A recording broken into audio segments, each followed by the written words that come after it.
nag-upload si Nolan Brock ng home security footage mula sa sala ng bahay niya noong February 2023. Ayon sa kanya, nakatulog lang siya sa couch ng gabing iyon. Pero nang balikan niya ang recording kinabukasan, sinabi niyang doon siya tunay na kinilabutan.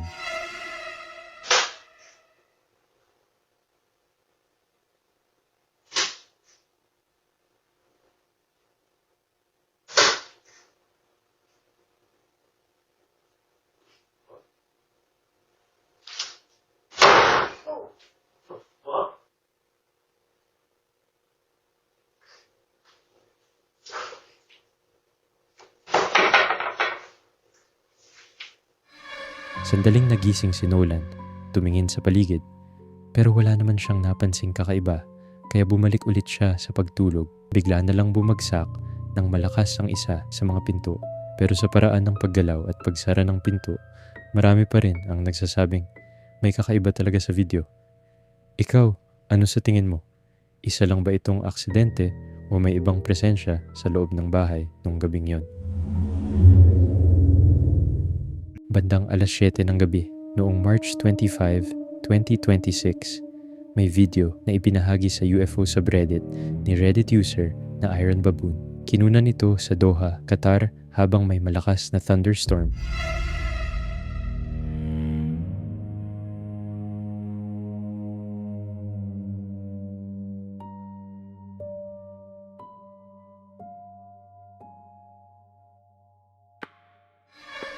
Hindi nagtagal, may tatlong maliwanag na ilaw ang makikitang gumagalaw sa kalangitan. Kahit malakas ang ulan at kidlat, malinaw na hiwalay ang tatlong ilaw sa mga kidlat na kumikislap sa ulap. Hindi sila mukhang ordinaryong kidlat o simpleng reflection, kaya marami agad ang nag-isip na baka may connection ito sa UFO or ibang unexplained aerial phenomenon. Siyempre, posible pa ring normal na aircraft o iba pang bagay lang ang mga ilaw na yon. Bago tayo magpatuloy, napansin ko na karamihan sa mga nanonood ng videos ay hindi pa nakasubscribe. Kung nag-i-enjoy ka sa mga content na tulad nito, malaking tulong ang pag-subscribe at para hindi mo rin ma-miss ang mga susunod nating uploads. Maraming salamat. Nag-post sa TikTok ang isang user na pangalang Paranormal Empress. Ayon sa kanya, gusto lang sana niyang kunan ng litrato ang kusina para ipakita sa asawa niyang naiwan na nakabukas ang ilaw. Pero nang tingnan niya ang larawan, may napansin siyang hindi niya inaasahan.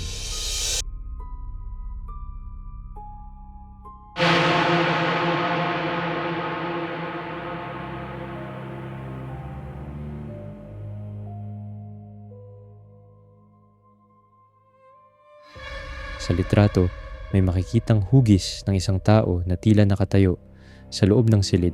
Bagamat malabo ang mukha at katawan nito, sapat ang detalye para mapansin agad. Sa sumunod na bahagi ng post, sinabi ng uploader na sa tingin niya ay kahawig ito ng kamag-anak niyang si Anne Berlin. Siyempre, marami rin ang naniniwalang baka inedit lang ang litrato at idinagdag ang figura pagkatapos itong kuhanan. Ikaw, ano sa tingin mo? Isa lang ba itong edit o may hindi maipaliwanag na presensyang nahuli sa litrato? Sa cryptid subreddit, may isang user na nagbahagi ng video at litrato na mabilis na nakatawag ng pansin. Ayon sa kanya, madalas silang maglakad ng kaibigan niya tuwing gabi habang nagkukwentuhan tungkol sa paranormal. Isang gabi, umalis siya papuntang gym kaya mag-isang naglakad pauwi ang kaibigan niya gamit ang mas madilim at mas nakakatakot na daan. Habang naglalakad, kumuha ito ng ilang random na larawan gaya ng lagi nilang ginagawa. Noong una, inakala nilang hayop lang ang nakuhanan. Pero nang tinaasan nila ang exposure ng litrato,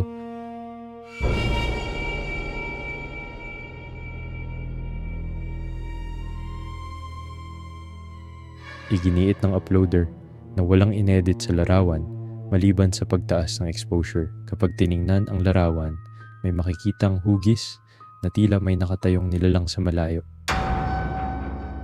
Hindi malinaw kung ano talaga iyon, pero sapat ang kakaibang anyo para mapansin agad. Marami sa atin ang hindi komportable kapag nasa ospital. Kahit nga tahimik na hallway at bakanting mga kwarto, nakakaramdam na tayo ng kaba. Kung nakakaramdam ka rin ng ganito, baka mas lalo kang kilabutan sa video na ito.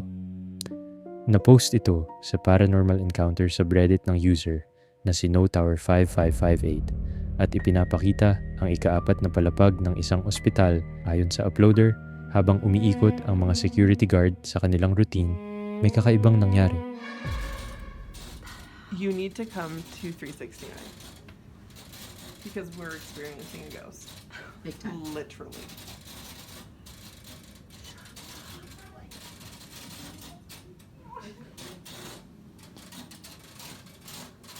Jeez, oh yeah, there it goes.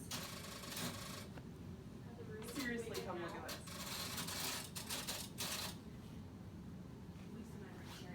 Now it's gonna stop. So if you know it, say hi. Ethel, Paul?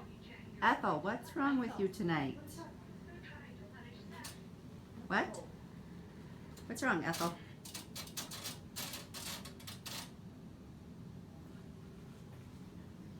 Where is the Sa video, maririnig ang isang guard na tinatawag ang kasama niya habang sinasabing may multo raw sa room 369. Makikita ring paulit-ulit na nag-o-on at nag-o-off ang mga ilaw sa loob ng kwarto. Maya-maya, isang telebisyon ang tila kusang bumukas kahit walang taong malapit dito. Mas naging kakaiba ang sitwasyon nang marinig ang isa sa kanila na nagsasabing, "Ethel, anong nangyayari sa iyo ngayong gabi?" Parang pamilyar na sila sa ganitong klaseng pangyayari na tila hindi ito ang unang beses na may naranasan silang kakaiba sa abandonadong palapag na iyon. Sapat na ang atmosphere ng lugar para makadagdag sa takot, lalo na't sinasabing matagal nang walang gumagamit sa bahaging iyon ng ospital. Posible pa ring may normal na paliwanag dito, gaya ng lumang electrical system na nagkakaproblema. Pero base sa reaksyon ng mga empleyado, mukhang hindi ordinaryong pangyayari ang nasaksihan nila. Kaya sino nga ba si Ethel? At bakit parang kilalang kilala na nila ang mga ganitong insidente? Ano man ang totoong dahilan, isa ito sa mga video na siguradong hindi magandang panoorin kapag 10 oras na ng gabi. Kung nagustuhan mo ang video, subscribe, like, at comment sa baba. At kung gusto mo pa ng mga video na tulad nito, visit nyo lang ang page ko dito. Salamat!